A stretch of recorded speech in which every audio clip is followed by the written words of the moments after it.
of Shmuel Beis. We're in chapter 21, and we've been learning the story of the Givonites who are angry at Shaul. Shaul died already. Shaul was killed already, but the Givonites are upset with Shaul's way he treated them. And we've been talking a little about what exactly did Shaul do wrong to the Givonites? Who were the Givonites? So we studied last time. Last week we studied Tractate Yevamos, a whole page over there about the story of the Givonites and what was going on at this point where there was a famine and God was angry about these two matters. The fact that Shaul wasn't eulogized properly and that Shaul killed the Givonites, and the Talmud says, well, in what way did he kill the Givonites? He basically stopped them from, he killed the Kohanim, and through killing the Kohanim in the city of Nov, Saul killed out the Kohanim. He thought that the people there were traitors. They were helping out David, so he killed them out. And then the Givonites, who were this nation that had falsely and fraudulently signed a peace treaty with the Jewish people, and they fooled us and tricked us into it. And they were like, it was unclear if their conversion was really a good conversion. Joshua ended up making them into workers, into slaves of ours that they worked in the temple. And in Joshua's time, they were basically prohibited marrying a regular Jewish person because they were not fully converts. They were considered like slaves. And when the temple was destroyed, that's when they would have been able to become full-fledged Jews. However, after this story here, David, King David HaMelech, King David, he said, even after the temple is destroyed, you people are not becoming Jewish. We see you have bad traits. You can't be Jewish. Your blood is a different type of blood. Your nature is a different type of nature. And we can't have you diluting our purity. We can't have you messing up the purity of the Jewish people, the pure traits, the kindness that we have. We have part of our nature, part of our makeup, our DNA is different than these Givonites. And that we can understand a little, that there's certain, there's many people who end up doing criminal acts, but not everyone is evil. Some people, they had a desire, they made a mistake, they did something wrong, they shouldn't have. But then you have people that are evil through and through. And so people make mistakes. So you do your sin, they did their sin. That's one thing. People do sin. People sin, and can't always control themselves when they should. And that's what we would call maybe norm. But then you have evil. That's evil through and through. People who are just and maybe even if they're not through and through evil, but they're evil. And those are people we don't want to mingle and mix their blood with our blood and have children that are going to have some of their traits. We don't want that. And so King David made a decree that they cannot marry into our family. So their conversion could be considered Jewish, but they won't be allowed to marry into us, into our. And that's basically at the end of this story. That's what David decrees. So this is the story of the 3 years of the famine, and finally David finds out what it's because of. And so I'm not sure what verse we got up to, but let's begin at verse 2. And verse 2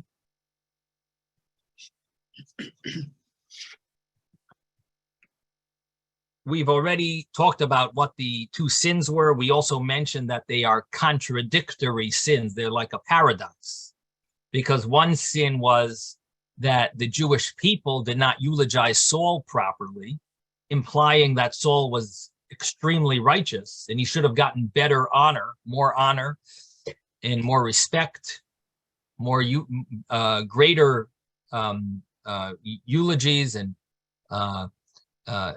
he didn't. And at the same time, we're also saying that the Jewish people are being punished because Saul killed the Givonites. So there definitely is some, surprising thing there, where on the one hand we're claiming, and we spoke about this in more length, and we said very interestingly enough that God gives everyone their reward and their punishment. And Saul did something wrong, but he also was a very righteous individual, meaning he had a lot of merit to him. And it talks about the fact that he eradicated the entire idol worship. He got rid of all idol worship from, during his days, and which was considered a great accomplishment. Now you have to understand that idol worship in those days there was a tremendous lust for idol worship. And so he had certain elements of righteousness that he deserved to be eulogized better for. And at the same time, he also did some sin, which was here a very serious sin, killing the Givonites. Now you have to take it with somewhat. I mean, it's not as black and white as it sounds. And the reason why it's not as black and white as it sounds is we have to keep in mind the Givonites tricked us. They fooled us into making this peace treaty. They lied to us. They clearly lied to us. And to the extent that our treaty with them was not valid, because if you trick someone and then make a treaty, the treaty is not a valid treaty that's based on trickery.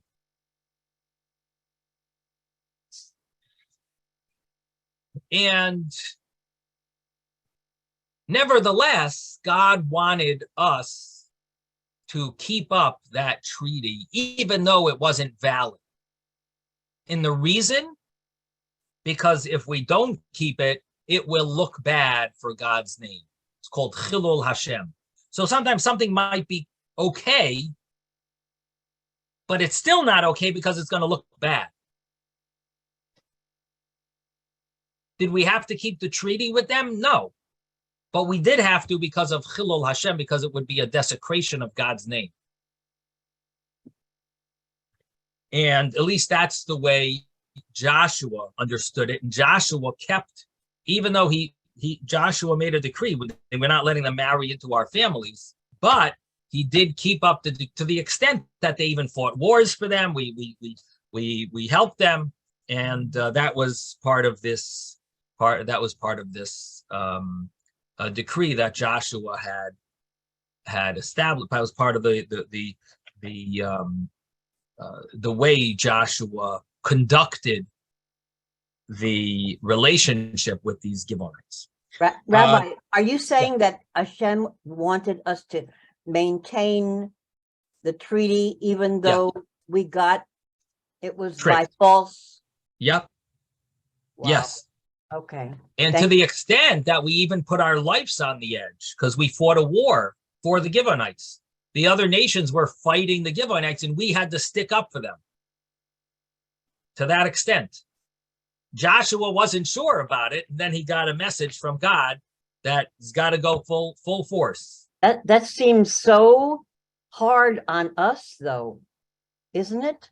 So that's part of life, is not everything works out the way you want, and you can't always punish people the way you want to punish them. God will deal his way of punishing those that deserve to be punished for lying and tricking us. We have to make sure that we are honoring Hashem. with everything we do. And it's not always easy because we like to take things in our own hands sometimes, but that is definitely one of the messages here. To the extent, and this is actually a very important point that we didn't mention, and that is that there are other ways of explaining when it says Saul killed the Givonites. There is a way that it explains in the Jerusalem Talmud. So what I've explained to you until now is based on last week when we read through the Babylonian Talmud. And we read through the whole discussion there from the Babylonian Talmud about how Saul caused them to lose their livelihood because he killed out the Kohanim, and now they didn't have any sustenance. And by causing someone to lose their sustenance, it's like you're killing them. And some of them died, and ultimately, Saul was considered guilty. Now, the Jerusalem Talmud says that Saul actually did kill them out, or killed some of them out, and some of them fled. But Saul actually killed out the Givonites. And why did he kill out the Givonites? So this touches upon what Susan was bringing up, and that is that who were these Givonites? They were nations that we were supposed to kill. They were people who lived in Israel. They were meant to be killed unless they really accepted and followed our rules, and they didn't. They went. They tried to do their own shtick by making a false story to us. So they didn't follow the official way that we would have. We do have a. We do offer a.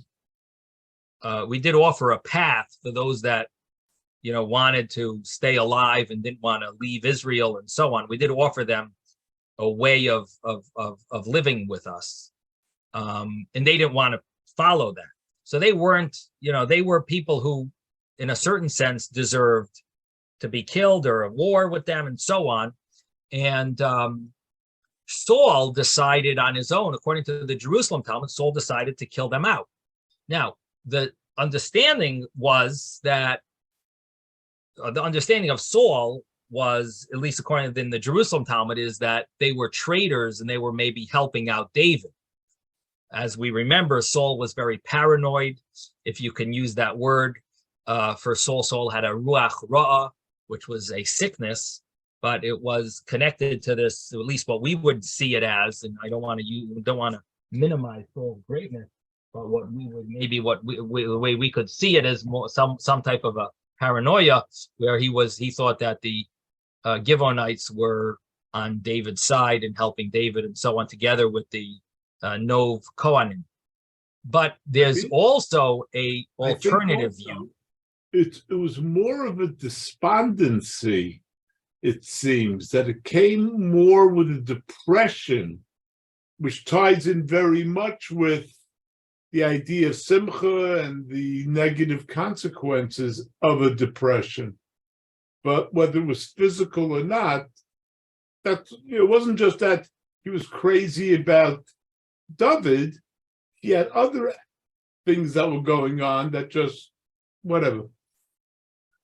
It's interesting what you're saying, Isaac. I'm not really sure that I'm not really following exactly what you're proving, what your source is. Like you're saying it wasn't paranoia would be the wrong word. You're saying it was more depression. Well, we do know that's true. That's true. It doesn't. Ruach Ra, I don't think was just paranoia. Maybe, I don't know. Uh-huh. I don't know. Well, and I'll find sources for the despondency, because there were other incidents, I believe, where showed right depression. Right. There are verses that implied that it was depression as well, but it seems like paranoia would have been added on top of that, because he was so angry. I mean, depression doesn't just cause you to murder certain individuals. I think.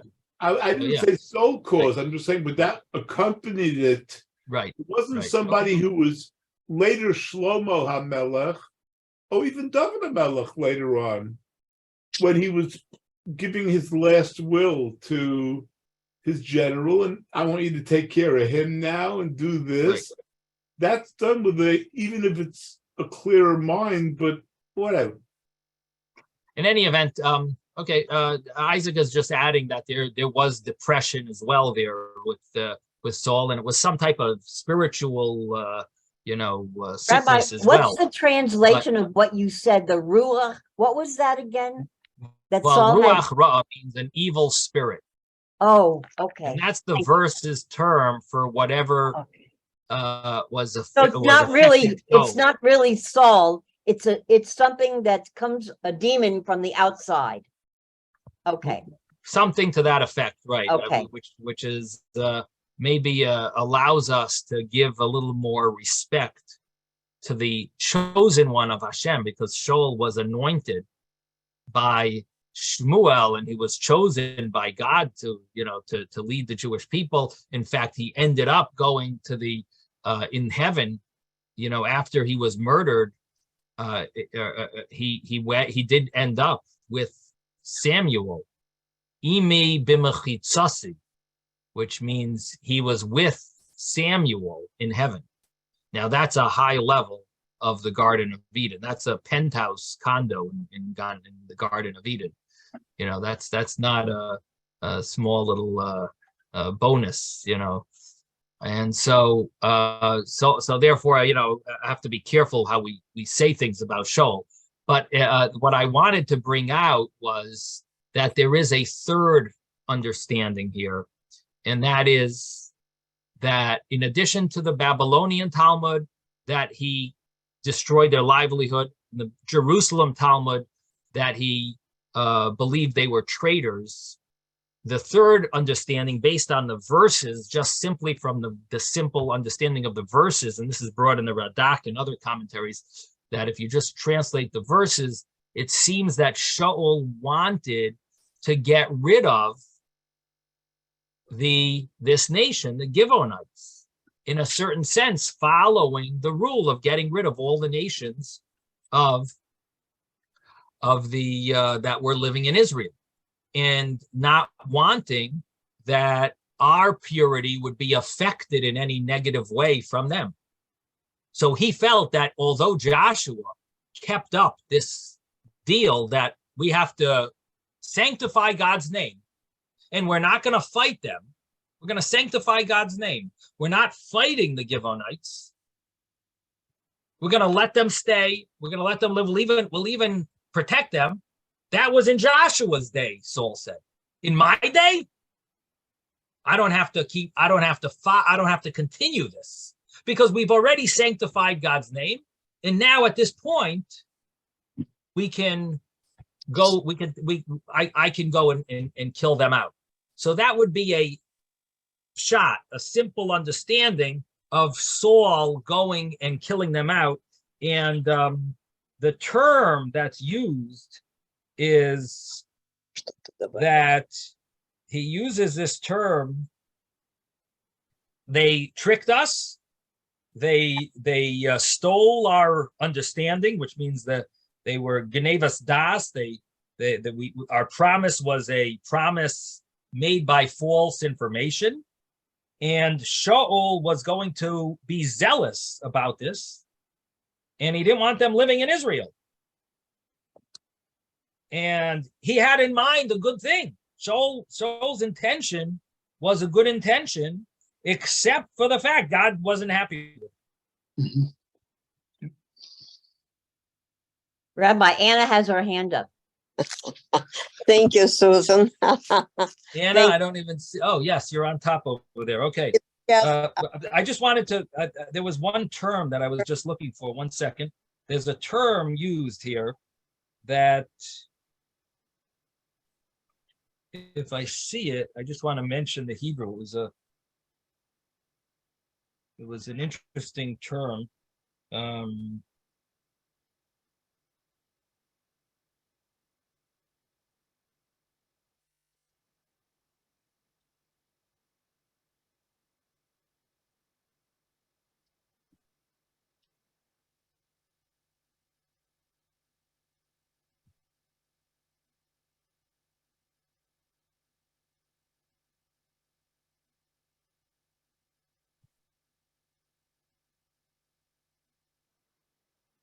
Okay, I'm not seeing the term. There was a term there that he wanted to keep the purity of the Jewish people. Oh, here it is. He wanted to kill them because it's in a Rashi here. Lenakois ulataher es Yisrael, to cleanse and purify the Jewish people. So he was bikinosai levnei Yisrael. He wanted to kill them. So there is such a term used that Shaul had that in mind, that he wanted them out because to purify the Jewish people and do what's best for us. Yes, Anna. Okay. I just want to mention that it's a little difference between a paranoia and this kind of condition called character disorder. Character disorder is a condition where a person feels very, very uncertain, very unfair in a specific situation. And it's actually very well known with many powerful people. I hate to even to make any comparison, but Stalin was one of them, the leader of Russia, who actually got rid of most of his competitors because he convinced himself and he was trying to convince everyone that they would be a danger to a country. That's it. This is kind of a similar. And you don't call that paranoia? That wasn't called paranoia? It's called character disorder. Because paranoia is about everyone. People who are paranoid, they're afraid that just a stranger on the street will poison them, or someone will kill them. These people are really geared. They're kind of like focused only on someone who is capable of take their power, of their leadership abilities. And it's well known, unfortunately, in psychiatry, it's well known kind of. So this is the thing. I don't know that I would not want to give that term to Shaul. I know in medical books maybe they would claim that, but we want to consider Shaul in a different type of league than that term. But I understand what you're saying. Thank you for mentioning it, at least from a medical perspective. Thank you for bringing that up. Right. Rabbi? Yes, Penina. Yes, especially in light of what Anna said, I don't understand why, if he wanted to, maintain the purity and all this, and that was his reason with respect to the Gibeonites, why he didn't finish the job with respect to the Amalekites. I'm assuming it was only the king and the animals that he saved, but maybe there were more. But I don't understand why he violated that command, when all the more reason it would seem to me that he would feel threatened by the Amalekite king. And on top of it, he had the command to kill him. Right.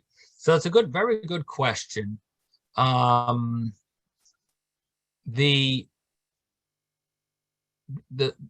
question really is, how many of the Gibeonites did he kill? Because if he did go around killing men, women, and children, that would have been a good question. Why would he go here killing men, women, and children, and with the Amalekites he didn't? But according to the simple understanding that he just killed 7 of them, and that's why they're going to want 7 of Shaul's children, that would be a little more understandable. That here he didn't enter into that equation of killing more than men, women, and children. He just killed the men, or So that might be an easy way to answer your question. Again, it's different. There are different understandings of this story. So we're going to continue. Yeah. Yes, Ben. I wanted to say, from the case of the Gibeonites, they saying not only did he kill some of us, but he wouldn't let any of us stay in the border of Israel. So it means he did get rid of them. He didn't want to kill them all. The ones that left on their own, fine. If you didn't want to leave, then he killed them. That's what I can understand. Yeah, the word that it's used here is dima, Lano, and you're jumping ahead. You're in verse 6, and it uses the word dima, which really means that he wanted to. So, did he already kick them out?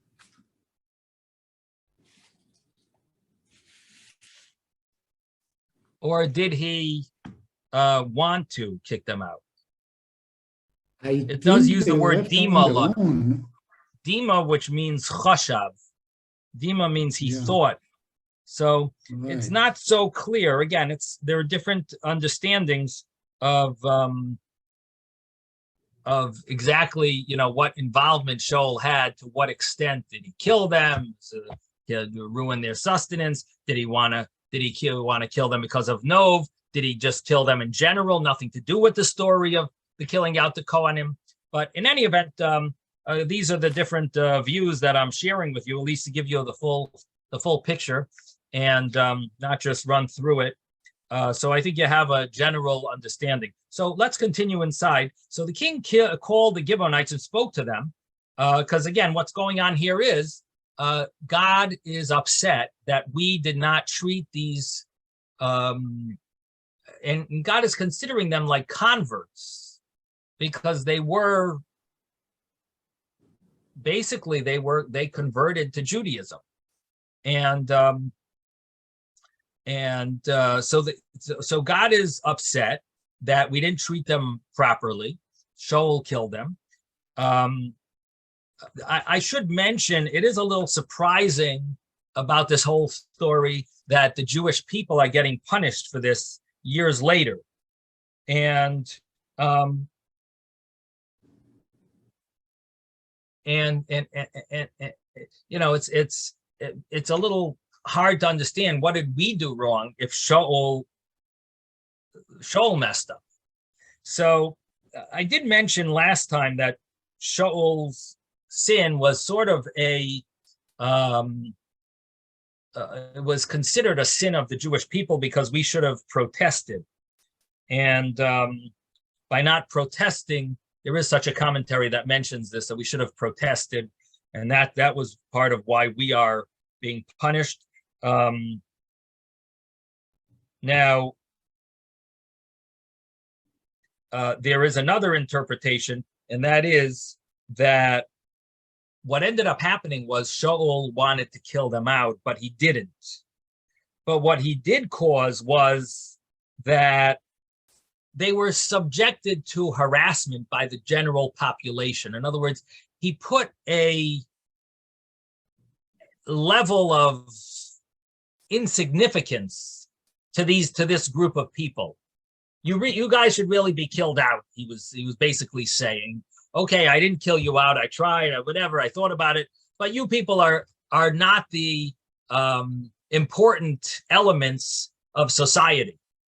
We're not going to kill you out, but we're not really so involved in protecting. You know what I mean? Like certain cities or villages don't get the same type of protection that the other villages get, and that's just the way things work. People who pay more taxes, or people, that's there are certain areas that might, if people didn't vote for that government, so they don't put as much energy maybe into protecting those citizens. It's just part of the unfortunate way things sometimes are. But the story here is that the Jewish people were, to some extent, harassing the Gibeonites. So this is one of the commentaries mentions this idea that, again, so we have two interpretations now why the Jewish people are considered to some extent guilty when Shaul was the one who did the sin.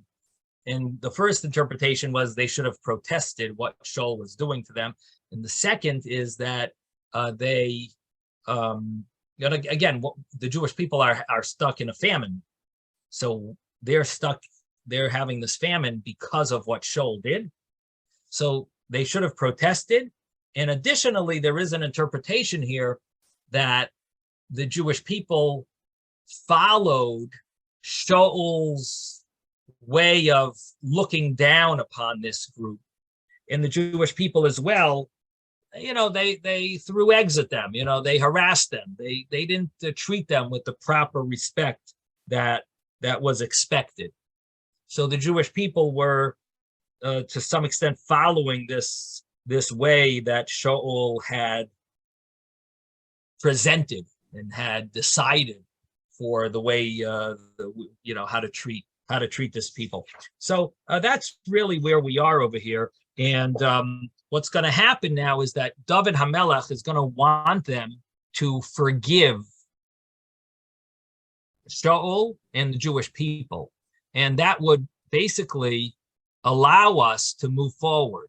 We did a sin against them. We want their forgiveness. We want to appease them, whatever that means. If we have to pay them off, we'll pay them off. We did something wrong to them. God considers what we did wrong to them. And what we did, what Shaul did, we're sort of paying up for Shaul as well. But as I explained, we have a little involvement, some involvement to some extent, and we want to get their appeasement. Okay, to be continued. I'd like to give the mic over to Rabbi Warnick. Thank you. Thank you, Rabbi. Okay, good afternoon, everybody. How are you?